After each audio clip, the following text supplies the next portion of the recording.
Die Brandereignisse haben am Sonntagabend begonnen.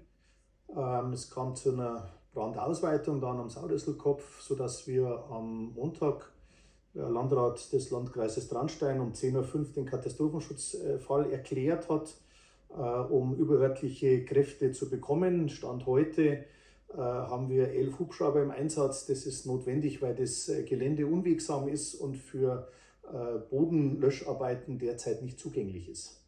Also wir haben insgesamt eine Fläche, ich sage nicht brennende, aber möglicherweise betroffene Fläche von um die 100, 120 Hektar. Muss man sich vorstellen wie ein Zuckerhut. Es hat oben an der Höhe zu brennen begonnen. Das Ganze brennt ab, perlt nach unten ab und entfacht das Feuer weiter. Begünstigend kommt zum einen hinzu, dass wir eine sehr große Trockenheit haben, was die Brandausweitung beschleunigt, und zum zweiten ein sehr steiles Gelände. Das heißt, die Brandglutnester, das fällt runter und steckt dann den tiefer gelegenen Wald in Brand.